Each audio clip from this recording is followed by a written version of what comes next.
Hello everyone, I am D-Mind, the mind of one and all, and welcome back to another episode of One Small Fire at a Time. And in the last episode, well, a lot of things happened in the last episode. We learned that the Dragoons are gonna execute all the employees of Eclipse, not just Mr. and Mrs. Sherwood, but even Anna and the other nurses and alienists. But not the children at least. And now the children are running outside trying to stop the arrest of Mr. and Mrs. Sherwood, but they don't know that they're gonna execute all the employees.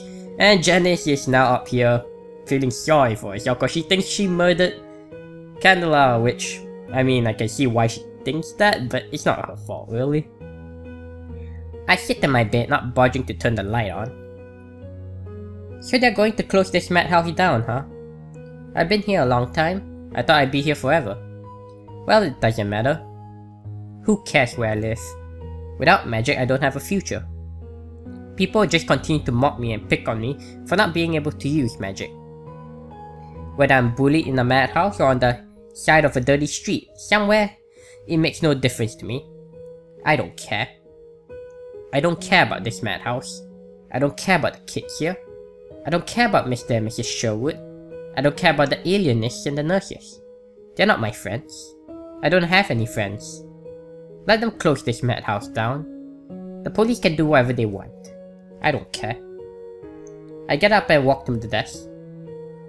I pick up Candela's sketchbook. Ines found it while she was cleaning the adult ward after the incident. Thankfully it wasn't damaged. Candela gave me this sketchbook as a birthday present. Candela, what would you do if you were here? You want to do something too, wouldn't you? But I'm not like you, Candela. I'm weak. I guess I'm even weaker than Drake. And to think I once called him a coward. I turned the pages. Candela was really strong, wasn't she? She knew she was hallucinating, but she tried to live with them without telling anybody. I turned the pages again. I stopped at a page with a drawing in it. It's my birthday party. Well, I mean, the boy seemed to be smiling a lot more than I remembered in that scene. The drawing shows me, Anna, Candela, and the others sitting around my birthday cake, all of us smiling. Candela even drew herself in it. Did everyone really look that happy? Even I look happy in this picture.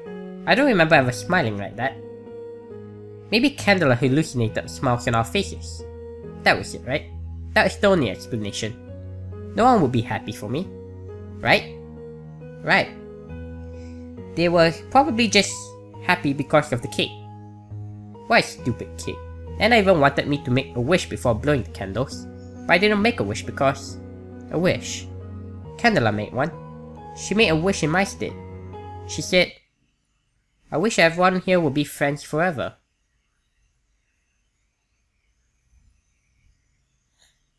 Chapter 14. Light raindrops on the window. How is Aidan going through with this? Like, he said, okay, I'm just gonna execute... Okay, Mr. and Mrs. Sherwood is one thing, but all the other employees, including Anna. Well, I guess he isn't really that close to Anna. Only Joff was the one who asked her, but still. And still, that feels like a harsh punishment. Like, sending them to prison is one thing. You just want to execute them immediately. The looks on the faces in front of Aidan Wolf were that of sheer terror. Is this everyone? He asked his subordinate without taking his eyes off the 24 or so convicts awaiting their execution. Yes, Commander. Confirmed the Dragoon beside him. I can't believe it. The syndicate ringleader spoke up, but his voice was subdued. You had to bring a full squad of Dragoons just for a middle-aged couple? It's not just you two, Aidan retorted. You're right, but only the staff that work in the adult ward even know... Wait. But only the staff that work in the adult ward even know about the mana potions. Let the others go. Is that so? Aidan knew Sherwood was lying. How did you knew? We're not stupid, Mr. Sherwood.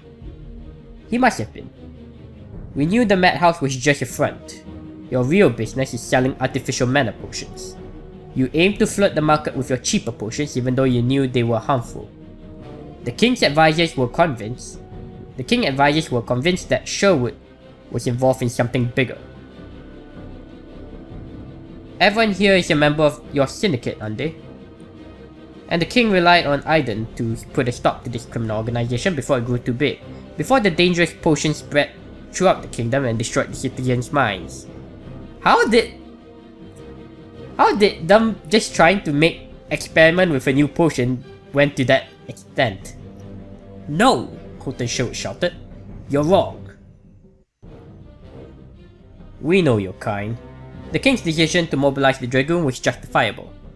Criminal organizations like yours are always prepared for confrontations with the police. His advisors had speculated that some of Sherwood's employees, no underlings, must be powerful mages who were well versed in combat. But we're ready to fight you, Sherwood. And that was why the king had entrusted this mission to Aidan.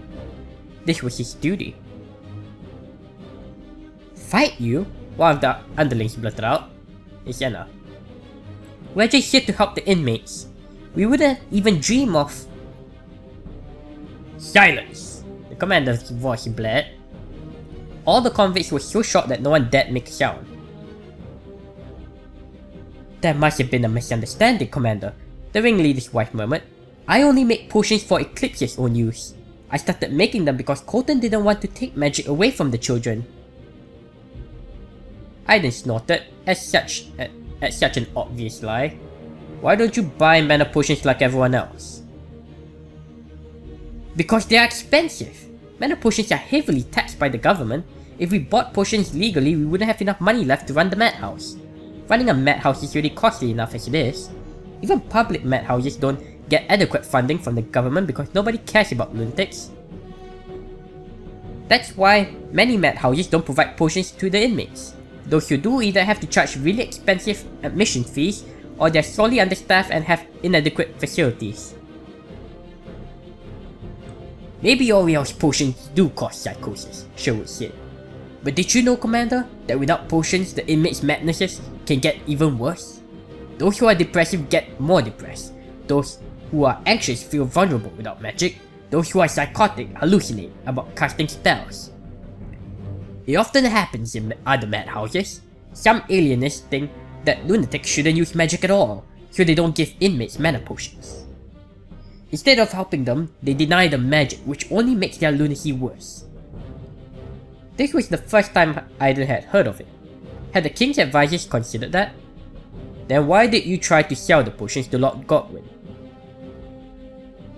That's because... Sherwood hesitated for a moment, but said, we need money. We need a lot of money. For what? For a big project. I don't remember Professor Poe's report. The mega project to build a mad town, is that it? Yes. I then glanced at the building structure in the yard. You're lying. I can see that you've started work on the project. We did start, but we stopped because we ran out of money. Or rather, we lost our funding source. What do you mean? We had an investor who agreed to fund the project, but he changed his mind about a year into development. He stopped giving us money, so we had to halt the construction. We could have tried suing him for a breach of contract, but... well, we didn't want to fight a lord. Why did he change his mind? Sherwood sighed. Because I couldn't cure his daughter's madness. Janice? In other words, Sherwood had gotten a... oh, I see it now. That is why the alienist was so... like... hard on to cure Janice's illness. She was the daughter of a lord, I remember that, but they tried a lot of experiments, one like electroshock therapy, they tried freezing her and all that. They tried so hard to cure her because they wanted to get her father to fund the project. But in the end they failed, so the father backed out, then Colton said stop this inhumane stuff already because he already backed out. In other words, Sherwood had gotten a parent of one of the inmates to invest in his mega project, but the investor called the deal off because his daughter hadn't recovered from her madness after a year. What happened to the daughter then? Was she moved to another madhouse? Or had she perhaps... Commander, please forgive us, Oriel Sherwood's shaky voice interrupted his thoughts. I can improve the potions.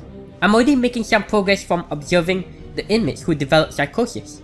I'm sure I can... No, forget it. I'll stop making them. I promise I'll stop making them. Colton Sherwood's explanation was quite convincing. Maybe they really were just making potions for the inmates. If it was true that the inmates' conditions could deteriorate without magic, giving them potions, even artificial ones, would certainly be the right thing to do. Trying to sell the potions to Geoff Godwin was wrong, but Aidan could sympathize with their intentions. But Aidan couldn't let himself be confused by these criminals. He had a mission, and that mission didn't include listening to whatever excuses these criminals came up with to avoid paying for their crimes. The king had already made his judgment. All Aidan had to do was deliver it. Prepare them for execution, he declared to the other dragoons. What? Yelped the female underling. What do you mean by execution? Aidan ignored her, but there's no point in talking to a criminal. Commander, are you seriously going to kill all of us? We'll start with Colton Sherwood. Oriel Sherwood. Aidan started giving out instructions, and this woman. Of course, the three characters that we only know, they start with them first.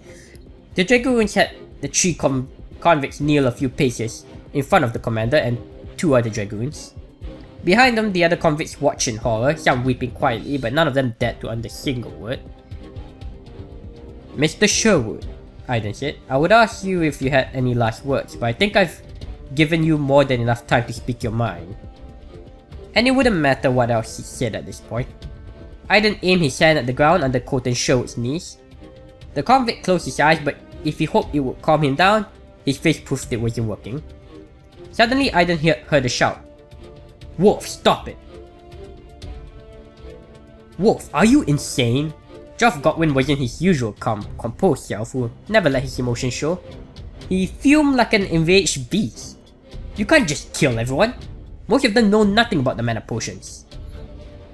Aidan was sick of hearing this argument. They are guilty. Therefore, we will execute them. Geoff's right, Wolf. Johann Poe ran up behind the Lord, gasping for air as soon as he stopped. Well, my orders are to execute them. What do you intend to do about it? Fight me? If I have to, yes, the Lord bellowed. Wow, he wanted to fight a Dragoon commander. You can't win, my lord. With a battle cry, Geoff lurched forward. The two Dragoons beside Aidan tried to intercept the young lord, but the commander stopped them. That's Lord Godwin. Nobody is to harm him. As soon as Geoff got close enough, he cast his magic spell. I don't know what was Geoff's spells. So now we know one is willpower. What's the other one? Compassion as well, like Frederick? Or maybe it's courage or intelligence. I don't think it's faith. A cloud of rocks appeared in the air and rained down on the trio of dragoons, but they avoided them as if they were nothing. Geoff got ready to follow up with another attack, but just as he pulled his arm back, the dragoon commander sprang right in front of him and pressed a hand to the lord's chest. He froze him? Before he could so much as blink, Geoff was encased in a block of ice. Not wanting to harm the young lord, Aidan released the spell almost immediately. The ice melted. Geoff fell to the ground. Aidan signaled a dragoon who had been standing guard a little farther down the line to come help the lord up and restrain him. Satisfied, Aidan turned to the professor. You're not that stupid, are you? Johann's only answer came as a glare, so Aidan said, Good. Aidan was just about to begin the execution when another shout interrupted him. Don't arrest Mr. and Mrs. Sherwood! It was followed by more shouting. You can't arrest them. It was the boy who escaped the madhouse recently. Drake, Aidan remembered his name. The boy's body shook and his face looked like it was on the verge of tears, but he forced himself to yell. Mr. and Mrs. Sherwood are really good to us.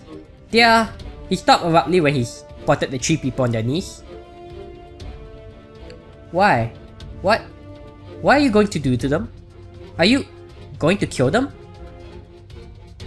That prompted even more yelling. The children cried, "Don't kill Mr. and Mrs. Sherwood! Don't kill Miss Polidori! They're good people!"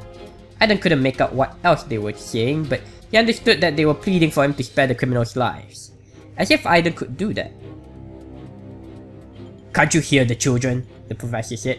"If those people were really as evil as you claim, would the children try to defend them? The potions may be dangerous, but... well, let's say they are dangerous. But is execution really necessary? Is it not enough to just lock them in prison?" "No," Aidan responded. "It's not enough. The king's orders were absolute. These criminals who have no regard for human lives. If their illegal potions reach the market, they will put everybody in danger." Yes, the king said as much. It wasn't enough to just stop the syndicate. They had to make examples of these people to deter future criminals from trying to do the same.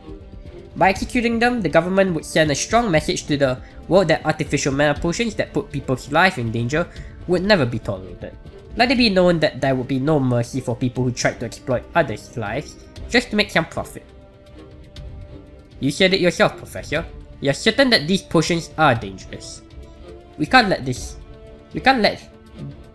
happen now or in the future. I think it's this. They forgot a T. Locking them in prison would only temporarily solve the problem. Only by killing them can we save our young people. Young, innocent Overturians, or a few criminals' lives. It's not hard to see which is more important. Apparently Johanpo had nothing more to say because he just looked away, gritting his teeth. Joe forgot when he kept trying to break free from his restraints, but he was helpless. The children continued to protest, but it was all they could do. Aidan told some dragoons to keep the children away. He cast his spell. A huge wall of rock sprang up from the earth, separating the children from the rest. Aidan didn't want them to witness the execution. Their shouting got even louder in response, but that didn't bother him. He only had his duty in mind. "You're first, Mr. Sherwood." Aidan directed his attention to the alienist, which started quietly shedding tears. The commander raised his hand in front of Colton Sherwood. Oh man, this is terrible now. Now I feel sorry for them. This man was a criminal, Aidan told himself. He knowingly put the lives of children in danger, Aidan reminded himself. He deserves to die. Holy shit! Sherwood let out a sudden scream, but it only lasted a moment.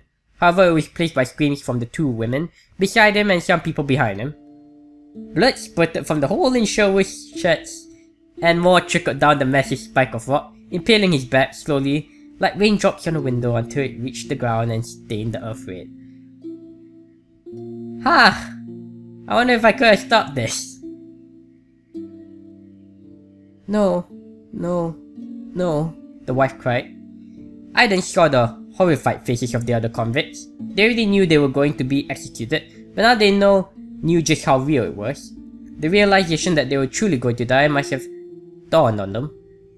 Oriel showed quieted down to fitful sobs. "Do it," she ordered. The dragoon standing in front of her glanced at his commander. The commander nodded. The dragoon didn't need to be told twice. He raised his hand. He watched the woman shut her teary eyes. He didn't know this woman. He only knew that she was a criminal and that it was his job to kill her. That was all he needed to know. You'll have to stop that, Anna, because Anna has to give birth to Frederick, right? Unless I get a bad ending, yeah. I believe there has to be multiple endings, that's why there's choices. Unless this is the bad ending where I get them all killed, then I'm terrible. I'm a terrible person. The woman didn't scream. Her body jerked when the shot out of her chest, but then it went limp. Her wide open eyes held no life. More screams and cries pierced the night, including those from behind the wall that Commander Wolf summoned earlier. 2 convicts, husband and wife, had been executed. Only the underlings were left. The dragoons had expected some fights, but they had been warned that some of these criminals might be powerful mages, but all of them seemed to have accepted their fate. Perhaps they understood that they didn't stand a chance against dragoons. The next dragoon got ready for his turn. He saw Commander Wolf nod at him. The Dragoon met the young woman's silent but pleading eyes, unless Anna isn't even Frederick's mother, but I think she is. What she asked for, he didn't know. Whatever it was, he couldn't grant it. It was his job to kill her. He felt bad for the young woman, but orders were orders. No, stop! A man yelled. Stop! It was the young lord who tried to fight the commander, still struggling to free himself from his captor, and still nowhere close to success. Please, the woman stammered. At least don't harm the children. Promise me you won't do anything to them. A tear ran down her cheek. The Dragoon didn't reply, he wasn't supposed to. He was only supposed to kill this woman, and that was what he would do. So he raised his hand. And now Janice comes in. Out of nowhere, a little girl appeared. Startled, the Dragoon blinked. The little girl was gone. Suddenly his vision was a blur. Reflexively, he shut his eyes again. When he opened them, he was greeted by the bright full moon, and then the earth. What happened? The other Dragoon barked in shock as he watched his teammates spinning in the air and slamming into the ground. Did Janice learn magic? He quickly turned to face the young woman his teammates should have killed, only to find that not only was the woman still alive, a little girl was now standing in front of her. Janice? The woman seemed to be just as surprised. Who was this girl? Was she an inmate? Why was she here? What did she just do to that Dragoon? The girl said, Don't worry, Anna. Remember? I promised I'd beat up anyone who tried to kill you. This wasn't the time to hesitate, the Dragoon decided. He didn't know who this girl was or why she was here, or what she had done to the Dragoon, who was now sprawled on the ground, but he could detect aggression from both the girl's facial features and her body language, an unmistakably hostile behavior that Dragoons were trained to defend against. The Dragoon put his right hand back and gathered mana there. He allowed the mana to boil before setting his hand ablaze. No, don't! He heard someone speak in a pained voice that curiously sounded like Commander Wolf. But it was too late to stop now. He attacked, but the little girl swiftly leaped to his side and...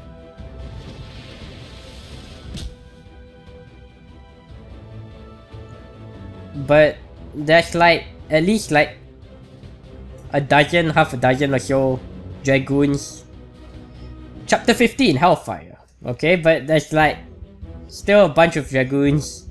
Oh wait, she didn't cast magic, she just tossed him up in the air with that trick, right.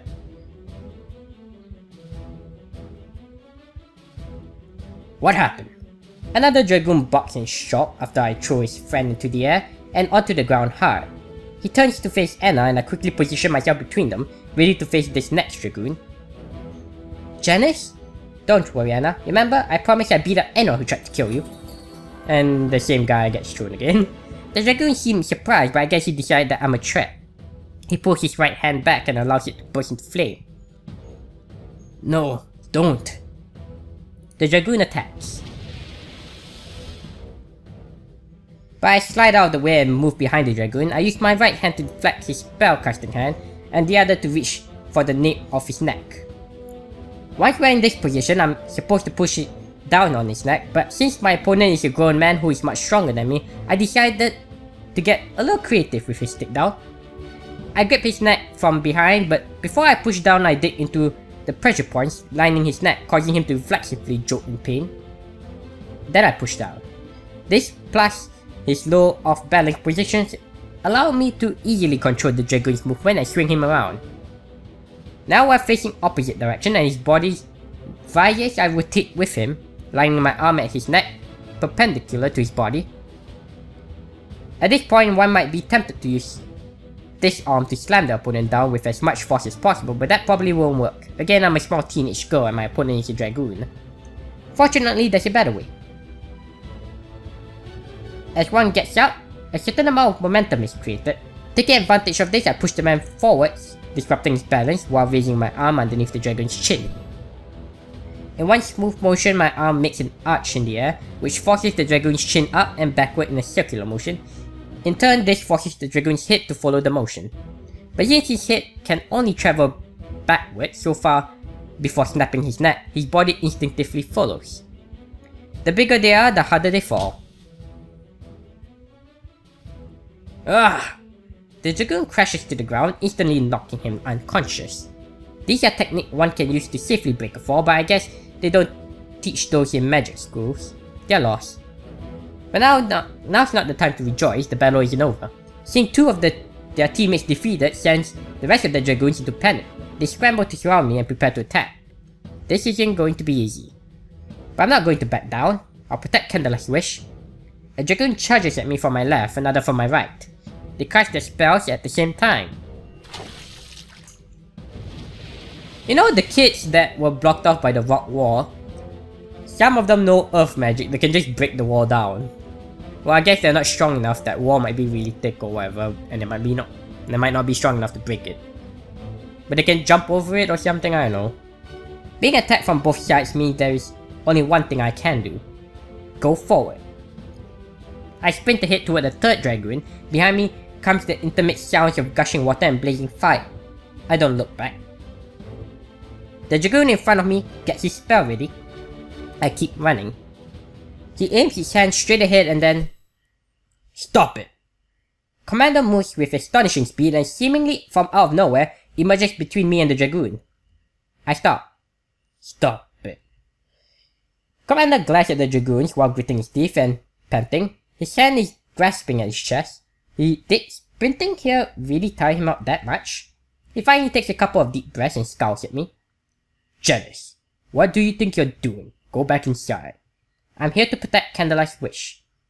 I don't know what you're saying. Candela wanted everyone here to stay friends forever. That means I can't let you close this madhouse. I look back at Anna and then at the two dead bodies beside her. My stomach churns. Or kill anyone else. I'm sorry, Candela. The kids lumber toward the corpses, their horrified faces soaked with tears. Even Joff and Poe seem to be in shock. I stare back at Commander. Why, Commander? Why'd you kill Mr. and Mrs. Sherwood? They are bad people. They put you and all the other children in danger with their mana potions. I don't understand his answer and I have a feeling I never will. So I don't ask him to explain. Are you going to kill the others too? Yes. Would you change your mind if I ask you to spare their lives? No. The king's decision is final. I don't understand that answer either. I didn't ask about the king, I asked him if he would spare their life. What does the king have to do with this? Then I guess there's only one way to stop you. I assume my fighting stance. What are you doing? The only thing I can do, Commander. You want to fight me? I don't want to, I have to. And I will. That's crazy, you don't stand... Why does everybody keep saying that? I am crazy, remember? I wouldn't be here if I wasn't. Very well. If you can beat me, I'll let them go. But if you lose, you must go back inside with the other kids. Okay. Commander addresses all the Dragoons with a loud voice. No one is allowed to interfere. This is a fight between me and Janice. Is that clear? Yes, sir. And with that, the Dragoons move away and make the arena where we will fight. Oh, he does not look too good there or too happy. But I think this is a good place to end it. So, leave a like, comment, and subscribe, and follow me on Twitter at DMindGaming if you have enjoyed. And I hope to see you again in the next episode.